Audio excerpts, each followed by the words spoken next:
গাইবে আজকে এই ফলের রাজ্যে আইয়ুব আলী আকাশ।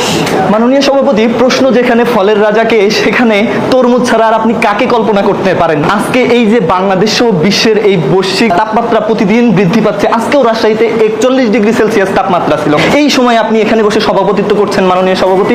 আপনার মনে এখন মনের অজান্তেই চাচ্ছে যে এখানে যদি এক গ্লাস তরমুজের জুস হতো, তাইলে আমার প্রাণটা শান্তি পেয়ে যেত। মাননীয় সভাপতি, এক টুকরো লাল লাল টুকটুকে তরমুজের জন্য আপনি নিশ্চয়ই অপেক্ষা করছেন। এমন পরিস্থিতিতে যদি আজকে জীবনানন্দ দাশ থাকতেন, তখন হয়তো তিনি বলতেন, আমাকে 2 দণ্ড শান্তি দিয়েছিল বরিশালের তরমুজ। মাননীয় সভাপতি, মাননীয় সভাপতি, আজকে আমাদের যে কাঁঠালাপাই একটু আগে বলে গেলেন, আসেন আগে তার বিষয়টাই দেখি। কথাই আছে, প্রীতি কাঁঠালের আটা লাগলে ছোটে না। এই কাঁঠালের আটা যদি আপনার শরীরে বা কোথাও লাগে, সরিষার তেল দিয়ে ঘষাঘষি ছাড়া জীবনে এই কাঁঠালের আটা ছাড়বে না। মাননীয় সভাপতি, মাননীয় সভাপতি, আপনি যদি এই গরমের মধ্যে কাঁঠাল খান, আপনার শরীরের তাপমাত্রা 2 থেকে 4 ডিগ্রি সেলসিয়াস পর্যন্ত বৃদ্ধি পাইতে পারে। এই ক্ষেত্রে যদি আপনি তরমুজ খান, আপনার শরীরের তাপমাত্রা বাড়বে না, আপনার মস্তিষ্ক থেকে পুরো দেহ একেবারে ঠান্ডা হয়ে যাবে। সুতরাং আমার তরমুজই সেরা। গবেষণায় দেখা গেছে কাঁঠাল খেলে মৃত্যুর ঝুঁকি বাড়ে, আপনি যে কোনো সময় ঠাস হয়ে পড়ে যে মারা যেতে পারেন। মাননীয় সভাপতি, আরেকটা বিষয়, কাঁঠালকে বাগান দিয়ে গেলে আপনার কিন্তু লাইফ রিস্ক আছে। যে কোনো সময় পাকা কাঁঠাল আপনার মাথার উপর পড়ে জায়গায় মারা যেতে পারে। তরমুজের ক্ষেত্রে কিন্তু এরকম কোনো ঝুঁকি নাই,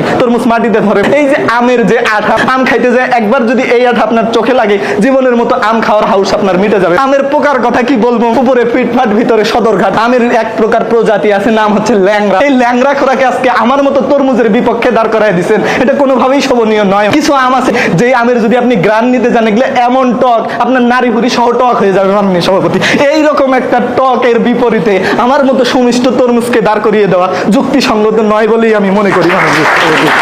মাননীয় সভাপতি, আম যদি একটু বেশি খান, তাইলে আমাশা হবে বদনা প্যারেড করতে করতে আপনার আমার অবস্থা কিন্তু শেষ হয়ে যাবে। মাননীয় সভাপতি, এরপরে আসি যে আমাদের কলা ভাইয়ের দিকে। কলা, এটা একটা মানে হচ্ছে কলাকেই মানুষ খাই উলঙ্গ করে। মাননীয় সভাপতি, এই বিষয়টাই দৃষ্টিকটু, এটা একটা অশ্লীল বিষয়। মাননীয় সভাপতি, এই কলা কি করে আমার বিপক্ষে যায়? মাননীয় সভাপতি, এটা আমি কোনোভাবেই মেনে নিতে পারি না। এই কলা তো নিজে পাকে না, এটা লাঠি চদি দিয়া ওষুধ টষুধ দিয়া মানুষ পাকায়। এই কলার খোসার উপরে যদি আপনার পা একবার পড়ছে, মাননীয় সভাপতি, আপনার ঢাকা মেডিকেলের বেডে যাওয়া ছাড়া কোনো বুদ্ধি নাই। মাননীয় সভাপতি, আর আপনি কিন্তু তরমুজের খোসাটাও ফেলতে হয় না, বর্তমানে তরমুজের খোসা দিয়েও তরকারি রান্না করে খাওয়া যায়। এই যে কলার গাছ একবার মাত্র কলা দেয়, বাকি সময় এটা জঞ্জাল, এটা আবর্জনা হিসাবেই থাকে। কলা যে জমিতে চাষ হয় সেই জমির উর্বরতা নষ্ট হয়ে যায়। কিন্তু আমার তরমুজের ক্ষেত্রে এরকম কোনো ঝুঁকিই নাই। আর কলার বিচিতে, এই যে বিচিওয়ালা কলা, এই বিচিওয়ালা কলা খাইলে আপনার কোষ্ঠকাঠিন্য হওয়া ছাড়া আর কোনো উপায় নাই। মাননীয় সভাপতি, আর আজকে তরমুজের বিচির কথা বলে গেছেন আমাদের আপু। তরমুজের বিচিতে থাকে অ্যান্টি অক্সিডেন্ট,